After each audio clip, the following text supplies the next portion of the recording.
사실 제가 이 자리에 설 자격이 안 되는 사람인데 하나님 은혜로 섰습니다. 감사한 건 새벽에 뵙는 분들이 계셔서 그나마 좀 힘이 되는 것 같습니다. 목사님 출타 중이시라서 스페어 타이어로 섰습니다. 부족함이 있고 연약함이 있더라도 많이 양해를 부탁을 드리겠습니다. 제가 유학 시절에 제일 힘든 시절이 있었습니다. 제가 83kg의 유학을 왔는데 6개월이 지나고 월마트에서 파는 99센트짜리 깡통을 6개월을 먹으니까 57kg까지 빠진 적이 있습니다. 서서 걸어 다니기도 좀 힘들었던 그런 시절이 있었는데요. 그때 힘들 때 찾아갔던 교회 원로 목사님께서 설교하실 때마다 예화를 드시고 꼭 인사를 시키셨어요.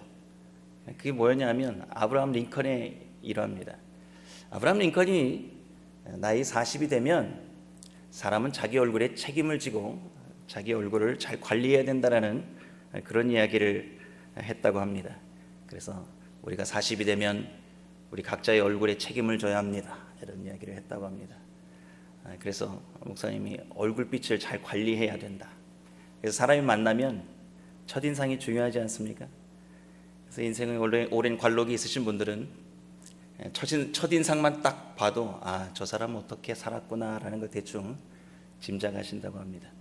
그래서 꼭 이런 말을 하시고 우리 옆에 분하고 한번 인사하시겠습니다. 인사하시는 거예요. 자, 당신 정말 환상적으로 생기셨습니다. 이러고 인사를 시키시는 거예요. 한번 해보실까요? 참 환상적으로 생기셨습니다. 여러분 정말 환상적으로 생기셨습니다. 아름다우시고 위대하십니다. 제가 이렇게 수요 예배 단에 서서 꼭 드리고 싶었던 말씀은 참 예배 드리기가 쉽지 않은 시대를 저희가 삽니다. 그래서 이렇게 수요 예배에 3일 밤에 오시는 분들을 뵈면 참 존경스럽습니다.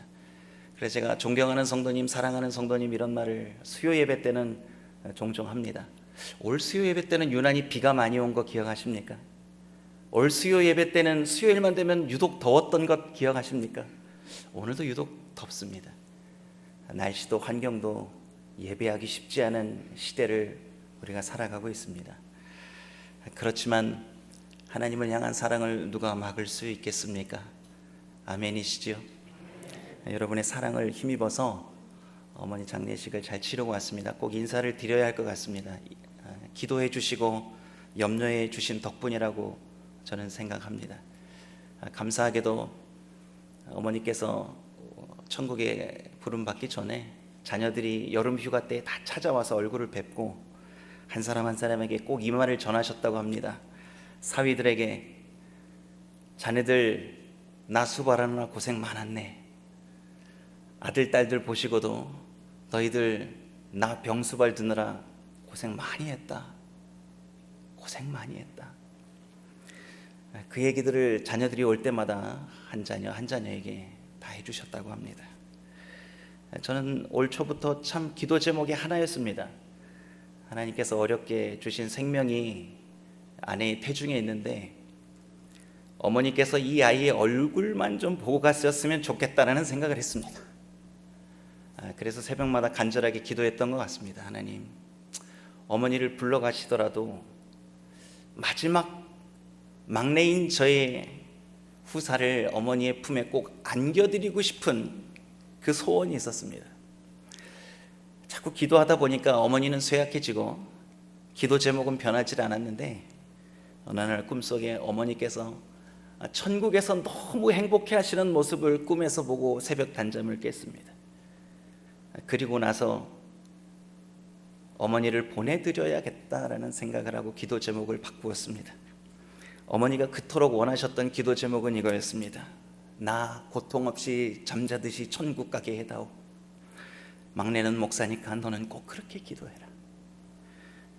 그래서 기도를 올 여름부터 바꿨습니다. 하나님, 이 땅에서 고통스러운 인생을 사신 어머니 천국에 부름받는 그 시간만큼은 잠자듯이 고통 없이 하나님 품에 안겨 주시기를 기도했습니다. 그러고 며칠이 지나지 않아서 어머니께서 천국에 가셨다라는 소식을 듣게 되었습니다. 여러분, 인생이 마음대로 되지 않습니다. 기도도 우리가 마음껏 하지만 기도의 응답 또한 우리의 뜻대로 이루어지는 일이 참 쉽지 않습니다. 그래서 인생은 하나님의 경영하는 손안에 있음을 저희가 깨닫게 됩니다. 할렐루야. 인생에 연륜이 있으신 어르신들이지 않습니까? 인생의 후배요, 신앙의 후배들에게 꼭 남겨주시고 싶으신 한마디쯤은 있으시라고 생각이 듭니다. 꼭 자녀들이 모였을 때에 하시고 싶은 이야기들을 많이 해주시기를 부탁드립니다. 돌아가시고 나니까 그 음성을 더 들을 길이 없어 아쉽습니다. 이제 우리 성경을 본문으로 해서 이제 성경을 좀 더 살펴보는 시간을 갖도록 하겠습니다. 구약 성경을 살펴보면 세 부분으로 나눠볼 수 있습니다. 세 부분이 뭐냐면 역사를 기록한 역사서, 그리고 개인의 체험이 기록된 체험서, 그리고 선지자들의 예언서가 기록되어 있습니다. 그래서 역사서를 12권으로 구분합니다. 그래서 창세기, 출애굽기, 민수기, 여호수아, 사사기, 사무엘상, 사무엘하, 열왕기상, 열왕기하, 에스라, 느헤미야, 에스더, 이렇게 해서 12권의 역사서를 구분하고, 그 다음에 나머지 부분 5권의 체험서를 순서대로 나열하면 욥기, 시편, 잠언, 아가서, 전도서입니다. 오늘 이 체험서의 5권 중에 가장 연대가 앞서 있는 이 체험서가 바로 욥기입니다. 욥기는 아시다시피 아브라함 시대, 창세기 시대의 인물로 알려져 있습니다. 하지만 많은 학자들이 이 욥기가 쓰여진 연대를 바벨론 포로 귀환 이후로 보고 있습니다. 이 역사적인 상황을 보면 욥기에 들어있는 내용을 우리가 좀 더 깊이 있게 이해할 수가 있습니다. 오늘 모든 걸 다 제쳐두고 욥기를 한마디로 요약한다 그러면 대부분 성도님들이 이런 이야기를 합니다. 욥기 나도 아는데 내 시작은 미약하였으나 내 나중은 힘이 창대하리라. 그 말씀이 있는, 이건 성경을 정말 편협적으로 보는 분들의 이야기입니다. 감사하게도 저희 교회에 많은 분들이 성경 읽기에 동참하고 계시기에 이런 오류를 범하시는 분 한 분도 없으시리라고 생각합니다. 그냥 성경을 볼 때 전체 내용을 알고 그 본문의 주제를 알아야 됩니다. 그래서 욥기를 1장부터 42장 전체를 읽고 나서 마음에 담았으면 하는 구절이 있습니다. 그 구절을 오늘 우리가 읽은 겁니다. 그리고 이 모든 욥기의 내용을 한마디로 요약하면 이런 내용입니다. 인간의 모든 고난 속에는 하나님의 섭리가 있다는 겁니다. 그래서 그 섭리를 인정하고 그 앞에 엎드려서 인생을 경영하시고 나라를 통치하시고 세계를 움직이시는 그 하나님을 우리가 믿고 순종하며 사는 걸 신앙생활이라 그럽니다. 그래서 욥기는 우리의 은혜를 자극하는 귀한 말씀입니다. 세상 사람들은 고난이 오면 이런 얘기합니다. 뭐 문제가 있어서 저럴 거다. 인과응보라는 말을 씁니다. 사실 인과응보라는 말, 이거 불교 용어입니다. 그러니까 무슨 결과가 나타난 그 사건에는 그 일이 나타날 만한 원인이 있다라는 말입니다. 성경을 읽어보시면 어떠세요? 다 그런가요? 그렇지 않습니다. 성경은 그렇게 말씀하고 있지 않습니다. 인과응보는 이런 거죠. 사업을 하다가 비즈니스 부도 났다. 그러면 사람들이 이렇게 평가합니다. 경영을 잘못했구만. 그 돈 운영을 잘 못하면 비즈니스가 이렇게 망하더라고. 이렇게 얘기합니다. 병에 걸려 누울 수 있습니다. 그러면 사람들이 이렇게 이야기합니다. 건강 관리를 안 해서, 그 좋은 음식을 안 먹으니까, 또 게으르니까, 비만하니까 병에 걸렸겠지, 이렇게 말합니다. 자녀들이 문제가 생기면 가정교육에 문제가 있나 보다, 이렇게 생각합니다. 그러나 성경을 읽어보신 분들 아마 이 말에 동의하실 겁니다. 여러분, 사업 경영을 아무리 열심히 하셔도 비즈니스는 망할 수 있습니다. 건강관리를 하시기 위해서 매일 걸으시고, 건강에 좋다고 하면 뭐 노니 주스니 블루베리니 뭐 온갖 것 다 몸에 좋은 거 갈아 드셔도 아플 땐 약이 없습니다. 결국 사람들은 병들어 죽게 되어 있습니다. 그래서 아픔의 원인도 어떨 땐 못 찾을 때도 있습니다. 자녀 교육은 두말할 나위 없습니다.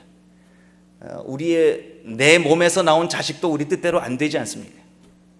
학교를 보내고 학원을 보내고 좋은 교육을 시켜서 얘가 정말 이 사회에 공헌하는 훌륭한 아이로 자라기를 바라서 뭐 온갖 돈을 투자를 해서 아이를 교육을 시키지만 열이면 열 다 잘하는 거 아닙니다. 그 중에 한두 명은 어디서 왔는지 모르는 자식이 하나 있습니다. 이런 이야기가 있습니다. 10손가락을 깨물어서 안 아픈 손가락이 없습니다. 그런데 저희 집에 10손가락입니다. 근데 10손가락을 부모님이 대하시는 걸 제가 이렇게 지켜보니까 10손가락을 깨물어서 안 아픈 손가락은 없는데 10손가락을 깨물었을 때 더 아픈 손가락이 있고 덜 아픈 손가락은 있다는 걸 제가 알았습니다. 근데 언제 더 아프냐? 연약한 자녀는 더 아픕니다. 그래도 좀 먹고 살만하고 성공한 자녀는 이런 마음이 어떨 때는 든다고 하십니다. 그 좀 어려운 형제 있으면 도와줬으면 좋겠는데 그게 잘 안 된다는 겁니다. 그래서 부모님은 이래도 걱정 저래도 걱정입니다. 그래서 결론은 이겁니다. 자녀도 내 몸에서 나왔지만 내 뜻대로 안 된다는 것입니다. 그래서 성경은 우리에게 알려주는 겁니다. 세상에 우리가 가지고 눈에 보고 있는 모든 것들이 우리 뜻대로 되지 않기 때문에 어디를 보고 살아야 된다라고 알려주고 있나요?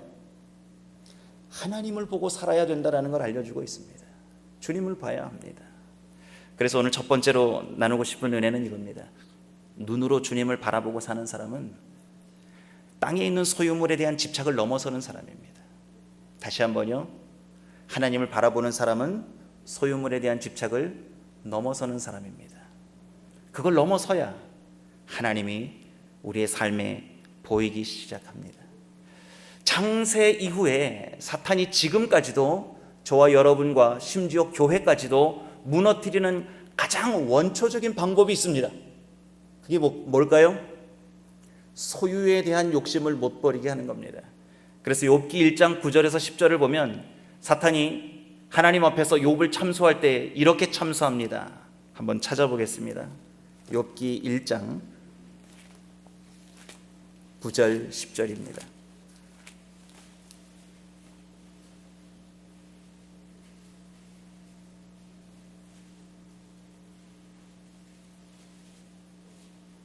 다 같이 한번 읽어보겠습니다.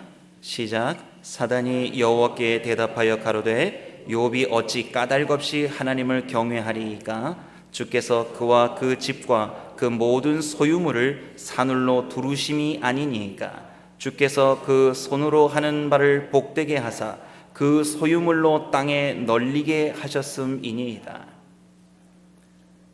사탄도 소유물이 인간에게 얼마나 약점인지를 잘 알고 있습니다. 그거 걷어가면 분명히 하나님 앞에 엎어져서 울면서 불면서 내 것 돌려달라고 원망하거나 불평할 것 사탄이 알고 있습니다. 그러나 제가 여기에 뵙고 있는 수요 예배에 나오신 저와 여러분만큼은 아마 그런 마음 전혀 안 드시리라고 믿습니다. 실제로 당해보지 않으면 그것도 모르는 일이겠지만요.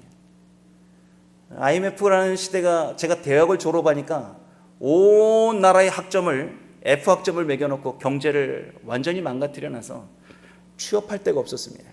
오라는 데도 없고 갈 데도 없고 있는 기업도 망하는 시대에 대학을 졸업해서 사회에 진출해야 했던 때가 있습니다.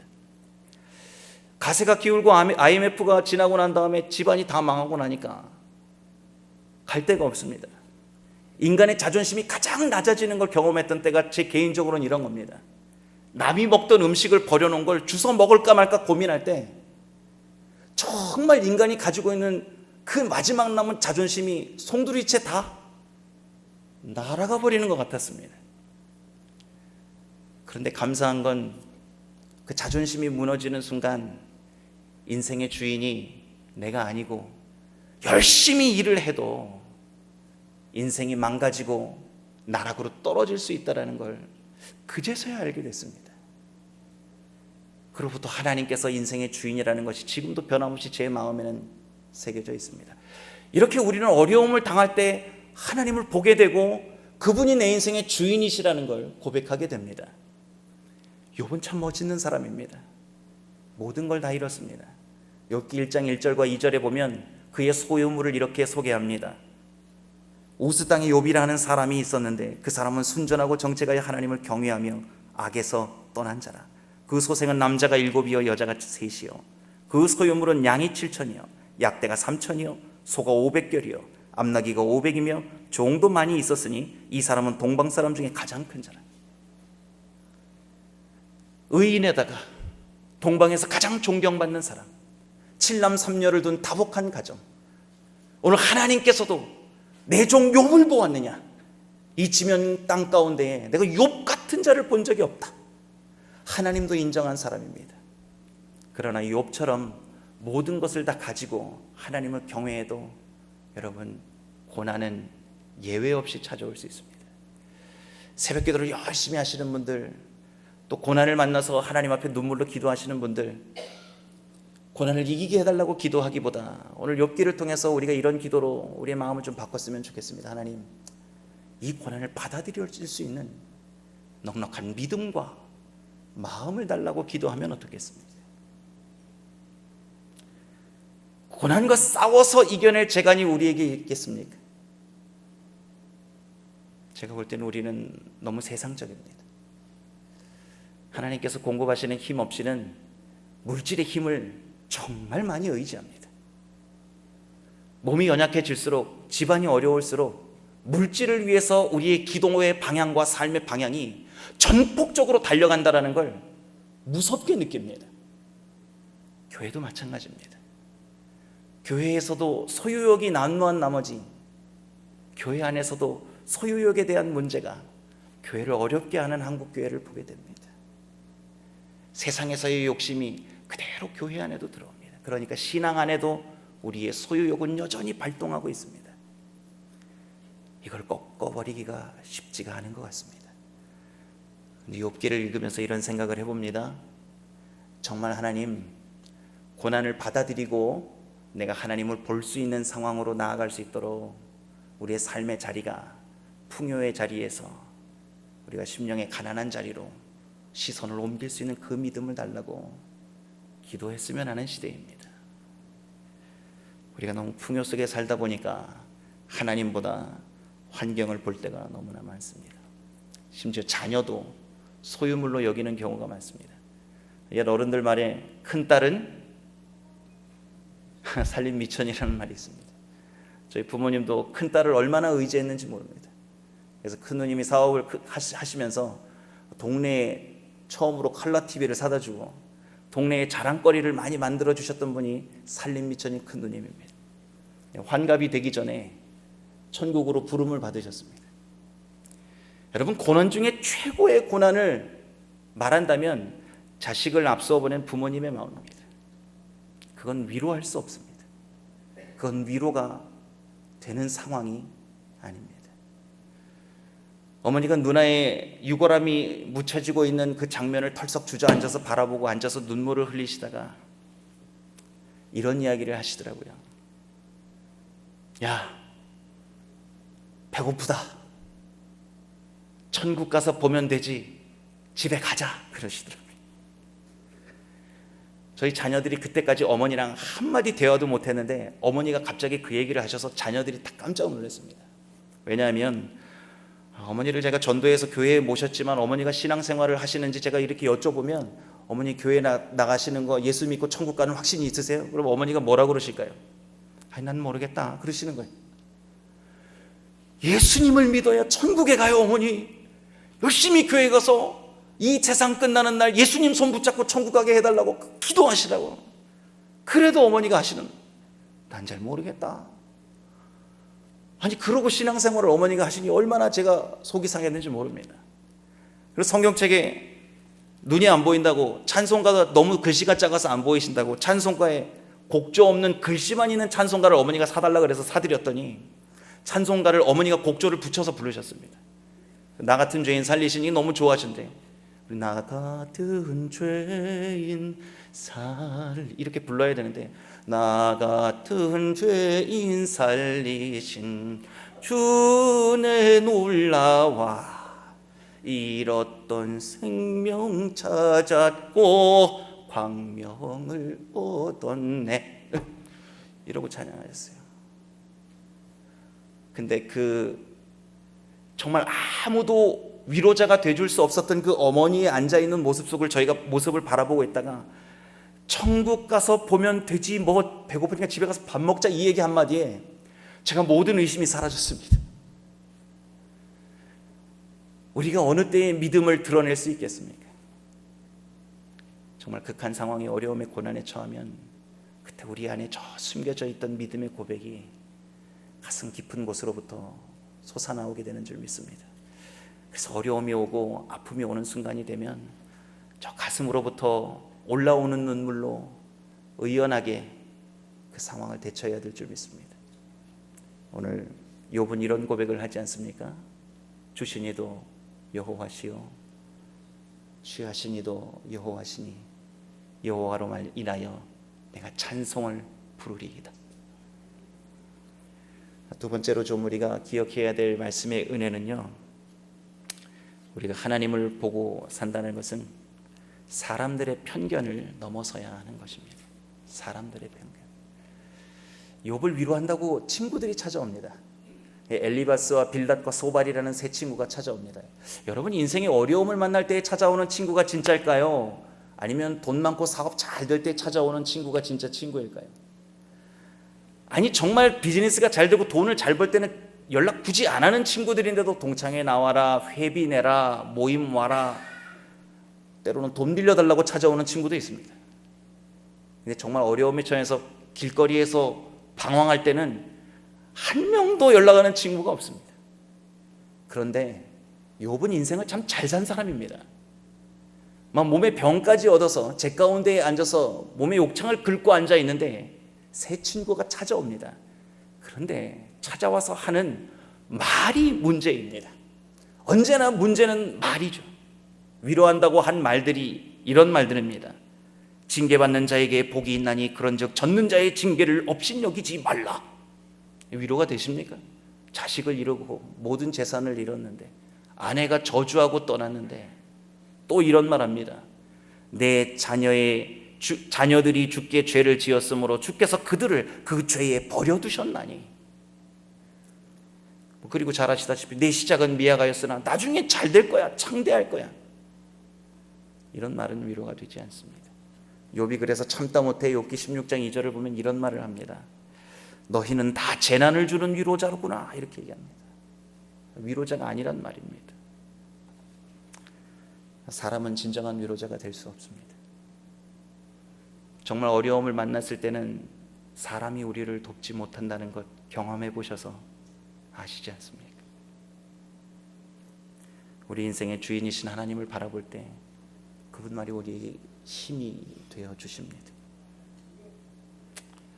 오늘 욥기를 통해서 우리가 얻은 은혜는 어려움을 처할 때마다 하나님만을 바라보는 것이 신앙인의 본연의 자세라는 것 꼭 말씀드리고 싶었습니다. 기도하겠습니다. 하나님, 인생의 주인이신 하나님을 보고 저희들 힘을 내겠습니다. 성경을 볼 때 이렇게 해석하고 저렇게 해석하고 보는 것, 그렇게 해석의 눈을 가지고 보는 것보다 그저 힘들고 괴로울 때 말씀 한 구절 붙잡고 눈물을 흘며 엎어져서 울 때 하나님이 나의 위로가 되심을 이 말씀을 통해서 깨닫습니다. 사람의 위로가 아닌 하나님의 은혜 안에서 인생을 잘 살아내는 저희들이 되게 하여 주시옵소서. 예수님의 이름으로 기도드립니다.